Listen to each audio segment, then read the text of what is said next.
다들 하셨습니까? 이것은 얼마니? 이것은 아다이다스, 이것은 룩백 바디 미스트 광고입니다. 이 정도 향이, 이 정도 양에 이런 가격이 나오기가 어렵죠. 매우 어렵죠. 이거 써보니까 알겠습니다. 이것이요 2+1 이벤트를 받아가지고 사면요 한 통에 한 2만원 정도 가격이 나옵니다. 제 아내분께서는 이 블루를 쓰시고요, 저는 이 레드를 썼는데 요즘엔 이 퍼플을 뿌리고 나갑니다. 뭐랄까요, 요것이요 자신감을 좀 넘쳐나게 하는 향이라고 할까요? 물론 제가 원래 평소에 자신감이 넘칩니다만 더 자신감이 넘쳐져요. 이것이 어떤 냄새냐? 마치 비유를 하자면요, 남한테 의지하지 않고 사기치지 않고 자기 힘으로 열심히 돈 벌어갖고 제네시스 타는 30대 중후반의 남자 냄새, 뭐 그런 느낌입니다. 더 이상 아재 냄새 걱정하지 말고 쪼잔하게 일해갖고 아껴 쓰지 말고요, 좋은 사람들이 만드는 좋은 제품 쓰십시오. 강한 향으로 냄새를 덮는 것이 아니고요, 항균 성분으로 냄새를 없애고 그 위에 명품 향을 더하는 룩백 바디 미스트, 검색창에 룩백 쳐보십시오. 광고 끝. 럭셔리 칼럼 시작하겠습니다. 윤석열 씨의 명언들을 되새겨 보겠습니다. 윤석열님이 긴급 휴가를 다녀오셨죠. 말이 휴가지 긴급 자가격리죠. 국회에서 확진을 받은 국힘당 직원하고 악수를 했다고 합니다. 왜 악수를 하게 됐느냐? 그날요 수행원들 잔뜩 데리고 국힘당 의원 103명의 의원실을 다 방문을 했답니다. 의원실에 8명 정도가 있다 치고 당 직원들까지 만났으면요 1000명 가까운 사람들하고 인사를 하셨겠네요. 확진자 접촉이 안 되는 것이 더 이상하죠.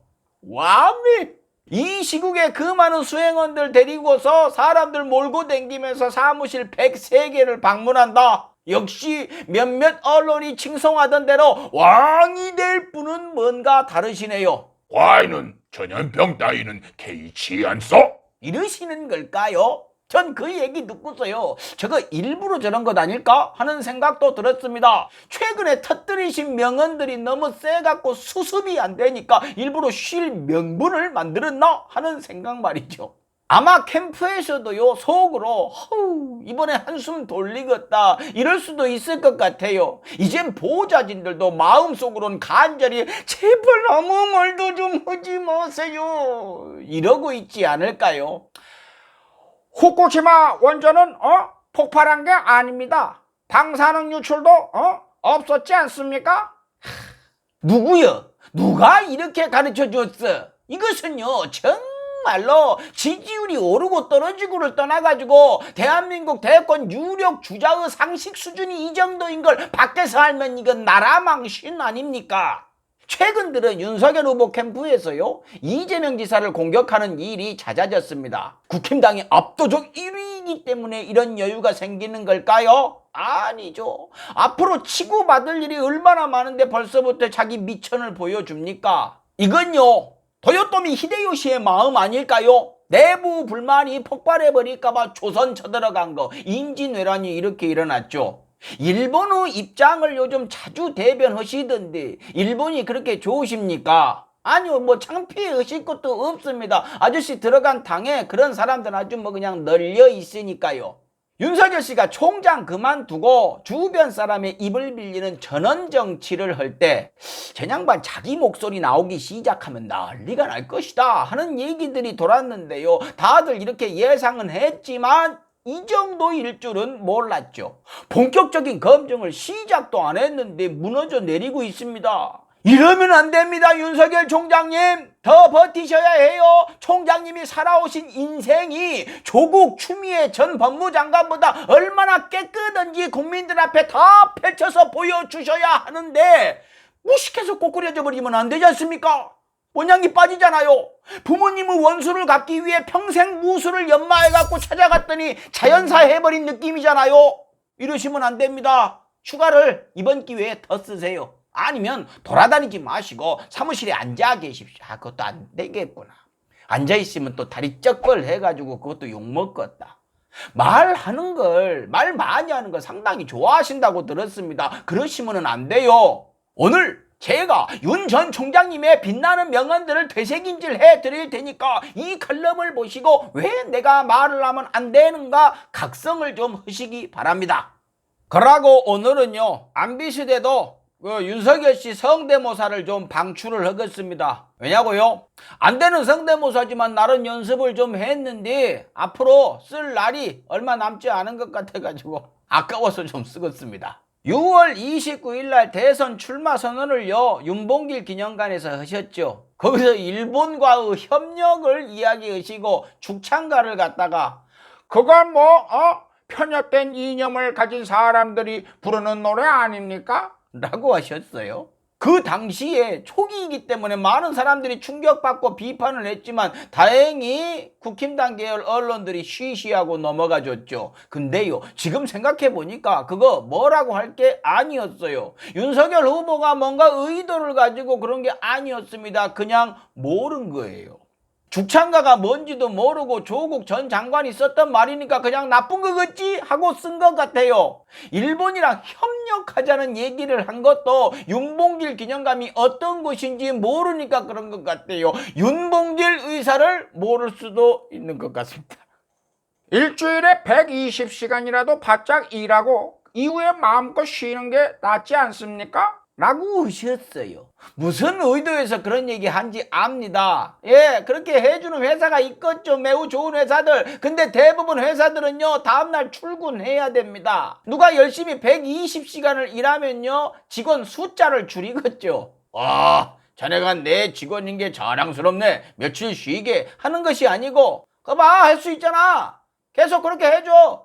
이런다는 거죠. 물론 그렇지 않은 고용주도 많지만은요, 더 많은 고용주가 악용을 하는 고용주가 더 많으니까 이렇게 딱 정해 놓은 것이죠. 근데 이것도 몰라서 그러시는 것 같습니다. 본인은 검사만 하셨으니까 검사는 빡시게 일하고 나면 며칠 쉬게 해주나 보죠. 그러니 모를 수 있어요. 그러니까 모르면은 말을 좀 하지 마십시오. 최재형 후보는 나 몰라요 그래 버리잖아요. 그게 나아요. 웃고 끝나버리니까. 세금 걷어서 도로 나눠줄 거면 안 걷는 게 낫지 않습니까? 똑같이 100원씩 걷어갖고 똑같이 100원씩 나눠줍니까? 예, 알았습니다. 혹시나 대통령 되시면 그렇게 하십시오. 이게 부마항쟁입니까? 이한열 열사를 보고 이런 얘기를 했죠. 물론 본인은 아니 제가 무슨 이한열 열사를 모른다는 게 말이 됩니까? 예, 모르시는 것 같아요. 적어도 영상을 보면 말이죠. 고맙게도 YTN에서 돌발 영상을 만들어 갖고 많이 알려줬습니다. 그 앞으로 가면서 장제원 의원이 옆에서 이렇게 얘기를 합니다. 이한열 열사라고. 근데 부마항쟁입니까? 그래 버린 거예요. 장제원 후보가 그 얘기를 한 것도요, 윤석열 후보니까 혹시나 모를까 해갖고 얘기를 했을 텐데 곧바로 부마항쟁입니까? 이한열 열사라는 말을 못 들어갖고 그랬을까요? 아니요. 제 생각엔요, 이한열 열사가 6월 항쟁이 아닌 부마 항쟁의 도화선이 된 걸로 생각을 하신 것 같습니다. 불과 열흘 전에 이한열 열사 묘비 붙잡고서 묵념하신 분이 이런 얘기를 하는 거 보면요, 묵념을 하면서 당신 덕분에 부마항쟁이 일어나고 박정희 정권이 무너지고 가만 이분은 전두환 정권 때인데 아무튼 고맙습니다. 이랬을까요? 성대모사가 완전히 이상해져 버린다. 이것도 많이 할 게 아니네요. 아무튼 이분은 말이죠, 대한민국 민주주의에는 관심이 없으신 것 같아요. 괜찮습니다. 아저씨 주변에 민주주의 싫어하시는 분들이 널려 있으니까요. 그러고 국힘당에서 이한열 열사 이야기 하지 마세요. 그 당에는요, 이한열 열사 같은 분들 잡아다가 고문하고 감옥 집어넣고 그보다 더한 짓거리한 인간들이 널려 있으니까요.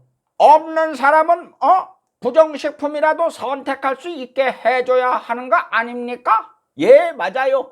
먹을 게 없으면 그런 거라도 먹어야죠. 근데요, 지금 우리나라가 먹을 게 부족하다고 생각하시는 건가요? 농담이 아니고요. 지금까지 하신 발언들 보면은요, 진짜 그렇게 생각하고 있을 수도 있어요. 아저씨, 우리나라가 그 정도는 아니에요. 먹을 게 없는 사람이 있죠. 그런 사람들이 부정식품 먹게 하지 않으려고 세금들 걷는 거고 복지정책 추진하는 것이겠죠. 대통령을 꿈꾸시는 분이라면요, 없는 사람이라서 부정식품을 선택하는 일이 없게 해야 한다 라고 말씀하시는 게 맞죠. 아따 똑똑해, 스마트. 예. 이제요, 윤석열 씨 다시 자가격리 끝나고 돌아다니기 시작하면요, 명언들이 또 쏟아져 나오겠죠. 일일이 말씀드리기가, 여러분들 제가 말씀드리기가 요즘 참 힘듭니다. 얘기하려고 그 대본 쓰고 있으면은요, 다른 명언들이 서너 개씩 업데이트가 되니까 따라가지를 못하겠어요. 자가격리금 휴가 중이란 얘기를 듣고 몰아서 오늘 얘기를 했습니다. 윤석열 전 총장이 요즘 본인 발언이 논란이 되는 것에 속이 많이 상해한다 라는 얘기를 들었습니다. 왜 속이 상할까요? 본인 언행의 경솔함 때문에, 공부가 덜 된 데에 대한 아쉬움 때문에? 아닐걸요. 언론에 대한 야속함 때문일 겁니다. 그럴 수밖에 없죠. 그간에 그가 경험했던 언론은요, 검사 시절 검찰 권력을 자기 권력으로 착각한 검찰 빨대들, 기자는 기레기다 라는 이미지를 각인시켜준 검찰에 기생하던 그야말로 기레기들이었거든요. 자기 발가락 구석구석 핥아가면서 충성을 다하던 검찰 빨대 기레기들만 경험했던 윤 전 총장이 무슨 말을 하건 임금님의 말씀으로 떠받들고 은혜로운 말로 둔갑을 시켜주던 쓰레기들을 거느리던 윤 전 총장이 진짜 기자가 꽤나 남아있는 정치부로 분야가 바뀌면서 있는 그대로 보도하는 언론에 충격을 받는 것은 당연한 일이지요. 이해합니다, 그 마음. 그런 의미에서 윤 전 총장님 덜 속상하시라고 위안이 될 만한 말을 좀 해드릴게요.